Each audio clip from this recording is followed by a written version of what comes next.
Hello and welcome to Westbridge Model Railway, and this update, which essentially carries on from where we left off last time and then covers all of November. So what's been going on? Well, maybe not a great deal of change on the layout itself, what with one thing and another. It's been quite busy at work in the run up to Christmas this last few weeks. I also came down with a bit of a bug for a while, which put me out of action for a couple of weeks. But on the nice days when I've been okay, I have been able to get out and do some filming. And as I've been asked on behalf of Freightliner again to do some filming for them, especially of their Tango locomotives and some of the new livery class 70s as we go into next year, which is their 60th anniversary. That's keeping me quite busy as well.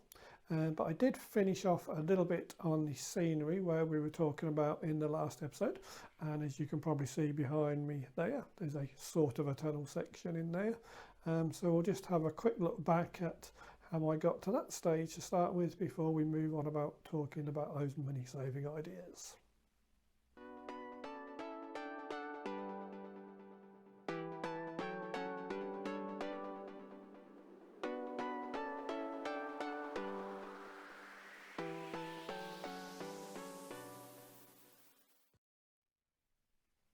So this is the main tunnel on the layout, and as you can hopefully see from this, what I've done is laid some A4 sheets of paper to form a contour along the walls and around the chimney section there, up to the tunnel entrance and exits at either end there.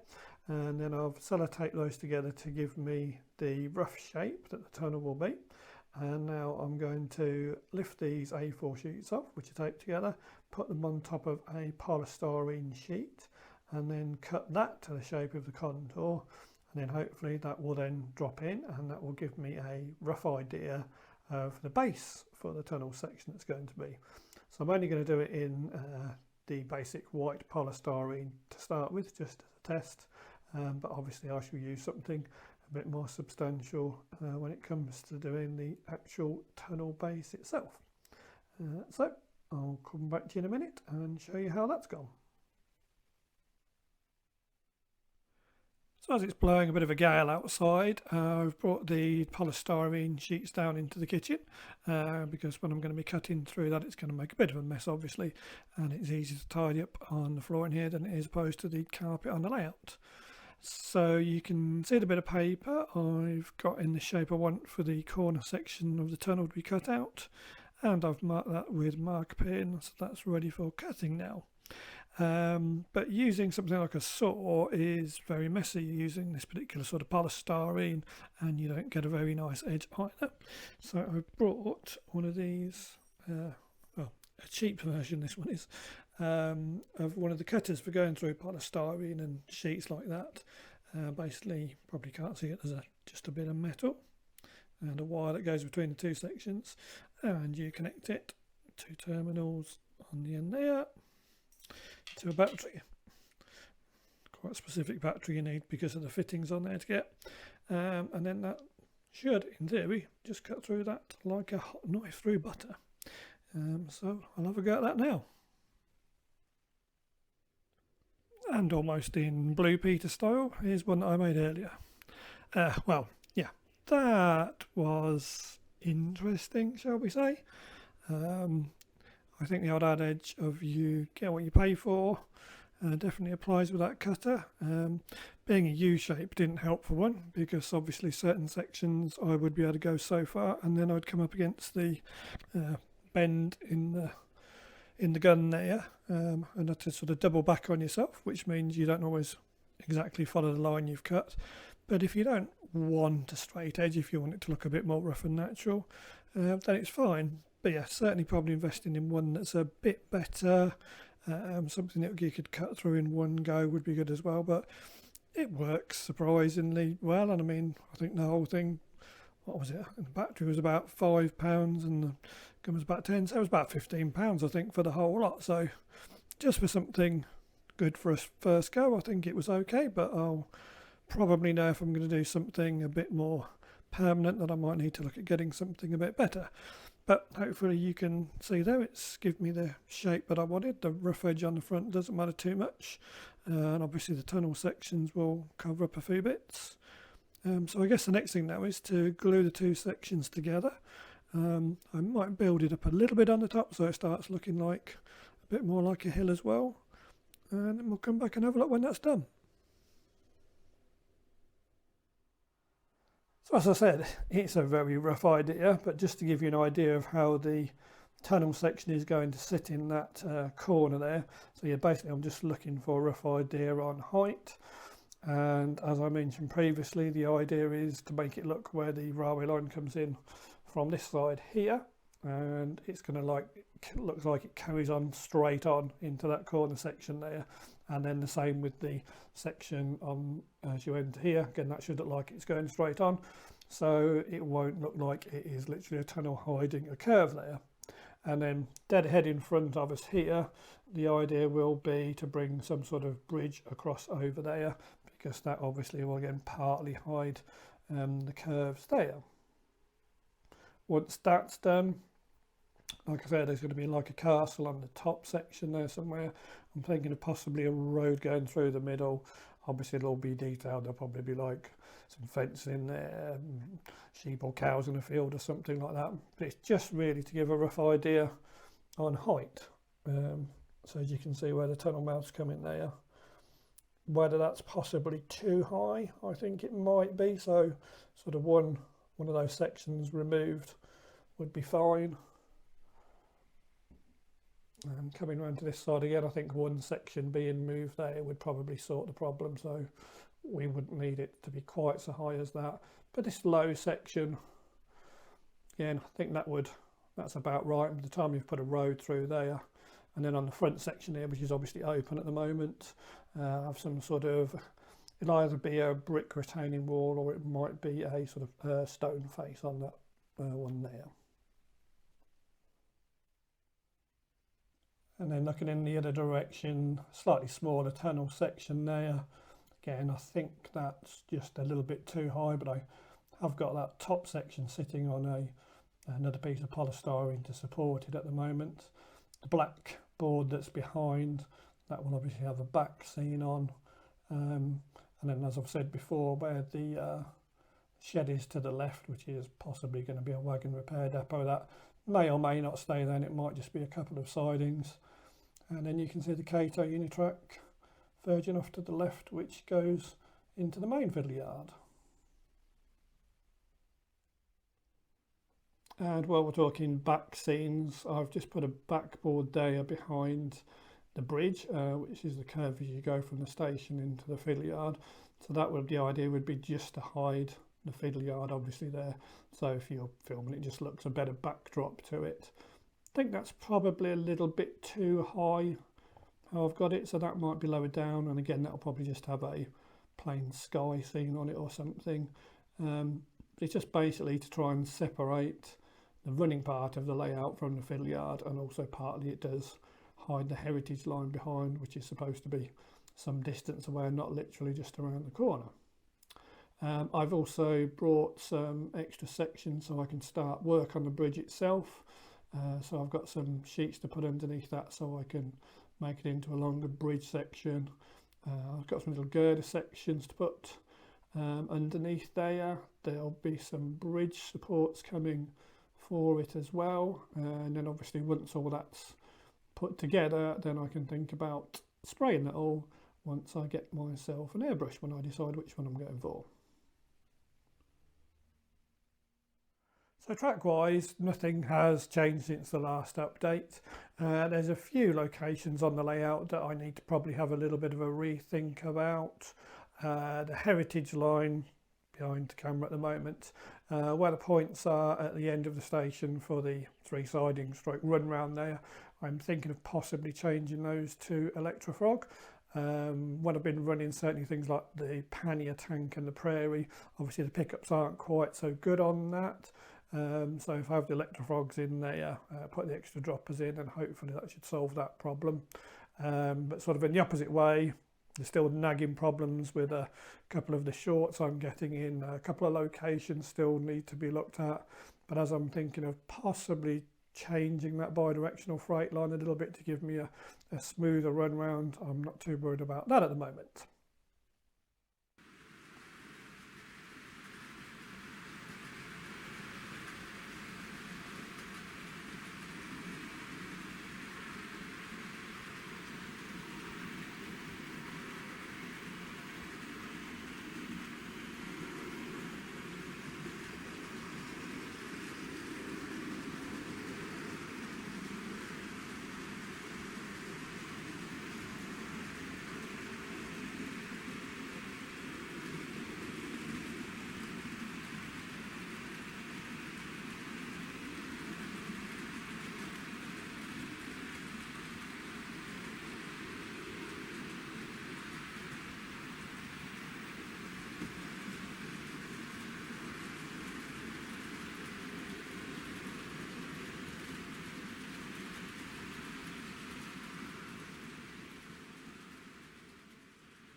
So hopefully that's just giving you a quick idea of where I'm going with the scenery.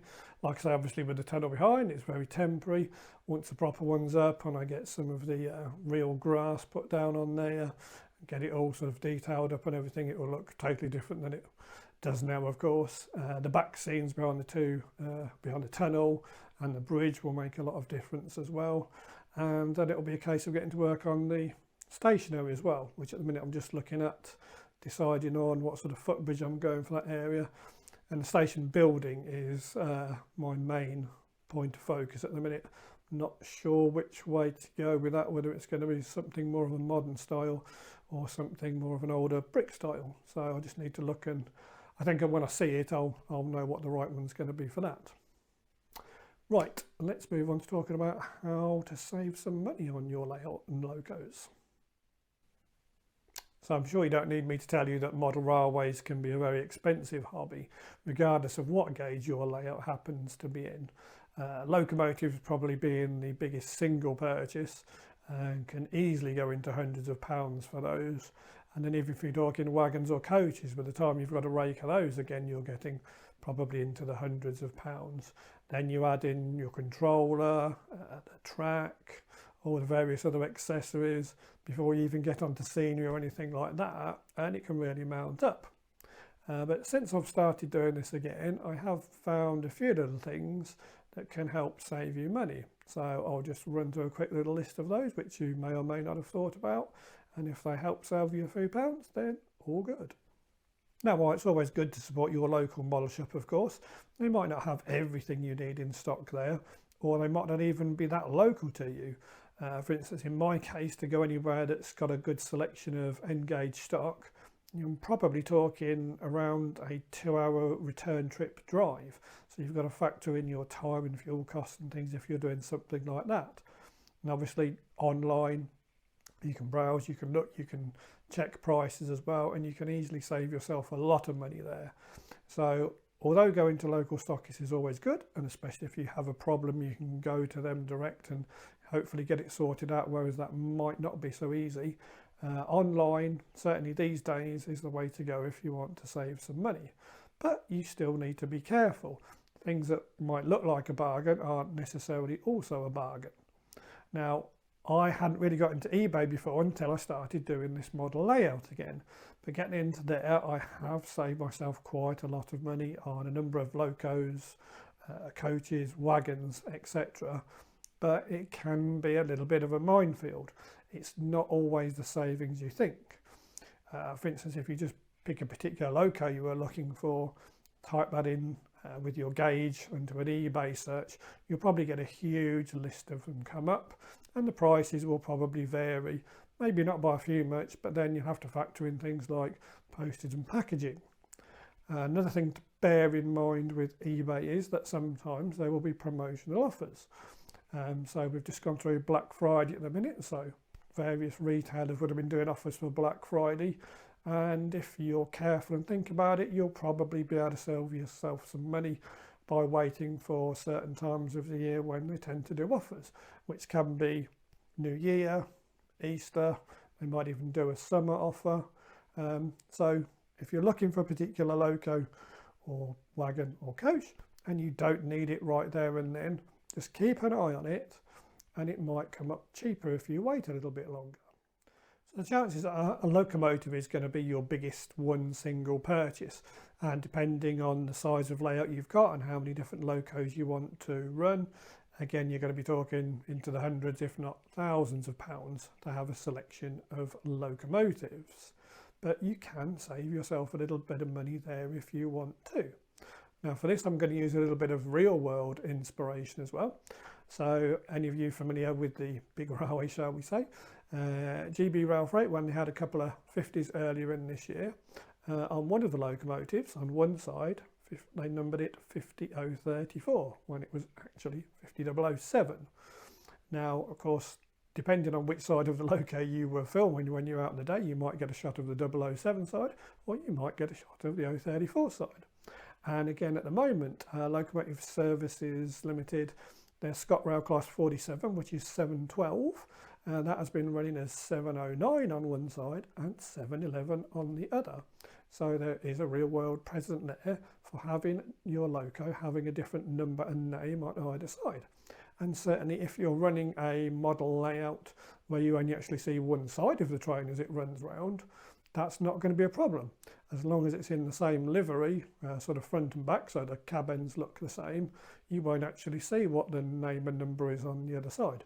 So if you're running an exhibition layout where everybody just sees the trains coming in front of them and then it disappears behind into a fiddle yard, all you actually have to do when you get around the back in the fiddle yard, flip the loco around, put it on a different set of coaches, turn it around the other way, and to all intents and purposes it looks like a different locomotive. So that can save you quite a few pounds there. The other option of course would be just to buy a body. So if you've got a DCC fitted loco, you're probably talking at least £150 per loco for one of those typically. So if you're running different eras like I am, rather than have to buy say a dozen class 37s and have different bodies and liveries for the eras you've got on there, why not just have half a dozen, but then have half a dozen bodies, which you probably pick up maybe £20–30 depending on where you find them. And then when you want to swap eras, rather than have to buy a complete new loco, you just swap the body around on those. So again, that's going to save you probably £120 a loco. So definitely worth thinking about that. Another option, which also works for locos and indeed coaching stock as well, with another little bit of real world inspiration, would be to vinyl your locos in a different livery. Now I found somebody on eBay, and I'm sure there's more than one person, but the one I'm using, which is called Chris Code. I'll put a link down in the description there for that. Basically, they do transfers, adhesive vinyls, that you can put on your locomotives and stock to give them a different livery. So again, that would work if you wanted to do one side of a loco in a different livery, a number or name if you were only seeing one side of it, or if you're seeing both, something like a coach, you can put those on. And these come in, they vary sort of just from a few pounds, but you can buy multiple sets, or there's sort of multi-buy options on there as well. And you can choose all sorts of things that you probably can't find ready to run from a main stockist. So there's various things you could do, like there's the Royal Train, some of the Wessex areas, Network Rail. There's a whole selection on there. So I've bought a couple of those to try on mine. So I'll just show you how I get on with those. So these are the vinyl stickers which I was talking about. So all you do is basically cut and peel those off and stick them onto your coaches. Now obviously, as you can see, especially with the regional railways, if we have a look a bit closer in the Serco one there, you don't cut out any windows or anything like that on them. So they are, as you see them there, that's how they would look on the coach. So you won't be able to see straight through into the vehicle like you would on most coaches. But if you're doing something like, especially with the test trains and barrier wagons, then I wouldn't be too worried about it. Even with the sleepers, if you want to do something like that, you don't really see much into the coach in real life anyway, so you can probably live with that.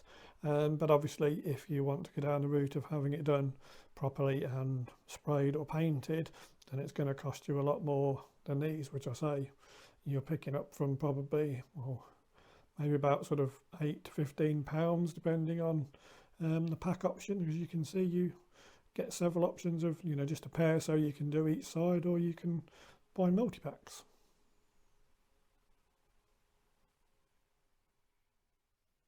So there's one of my older coaches, a full blue newspaper BG, as you can see. Not really suitable for the era I'm running, even at the very start of the period. But that, what I will do is put one of those vinyls on, so that will become a Great Western barrier vehicle. And this is a PCV that I found online that was already done in the vinyls, as you can probably see. And I don't think that's too bad. Certainly from the side it looks okay. The windows aren't too bad. Obviously at the front it's a little bit more flush than it would be in reality. But as it's the sort of thing you can't buy in ready to run form anyway. And if you're modelling that particular area, which I am, then I think it's a nice little addition and it saves you a lot of money getting one converted for real.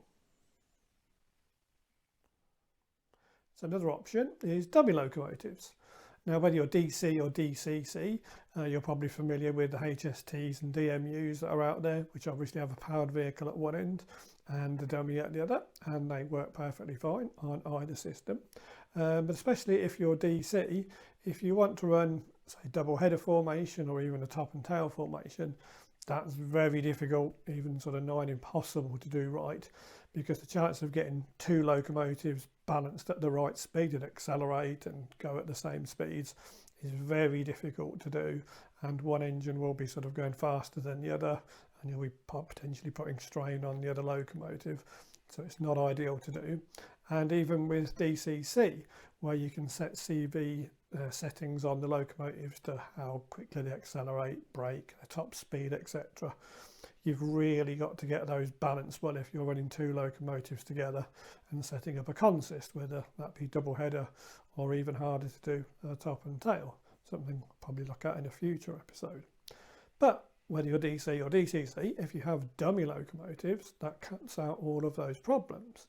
So again, you can save yourself a bit of money because you don't need a locomotive that's got all the motors, and if you're DCC, obviously decoders and everything in it as well. And then you can just couple it to another locomotive running double-headed formation or top and tail. So that gives you great options there if you're running something like test trains, charge trains, RHTT, engineering trains. If you've got multiple units, obviously you can put 2 or 3 of those together if you want, but only having one powered vehicle in the formation. So that's another good way of saving yourself money. And if, like me, you've switched from DC to DCC, obviously you've got a lot of the older locomotives which are going to need converting, and in a lot of cases that's not just a case of putting a chip in, they're going to have to be hardwired with a decoder. As you know, previously I've taken mine to be done. Some bits need sort of milling out on the inside of it. Sometimes you get issues with the connections on there, so that can be quite expensive. So, and especially if you're on the older locos, they've probably sat around and not been doing anything for a while. By the time you add up the cost of actually getting them repaired and shipped and everything, you're not far off getting the cost of a DCC fitted loco probably. So it's worth with those, considering even just stripping them out, which is not too bad to do yourself. It's, you take the body off, take the motor and bits out, and just sort of strip everything out so it's freewheeling, put the body back on, you've got yourself a dummy locomotive. And I should probably do that with a couple of my 33s, maybe some of the old 47s as well. So that just gives me a bit more flexibility there.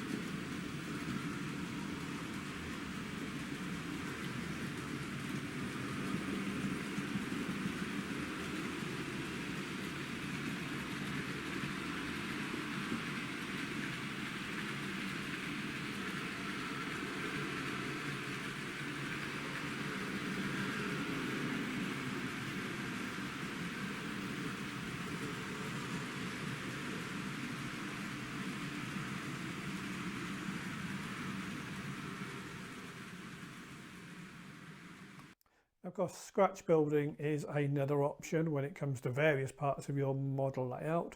But rather than focus on the buildings and scenery side of things, I'm just concentrating on the locos and stock area.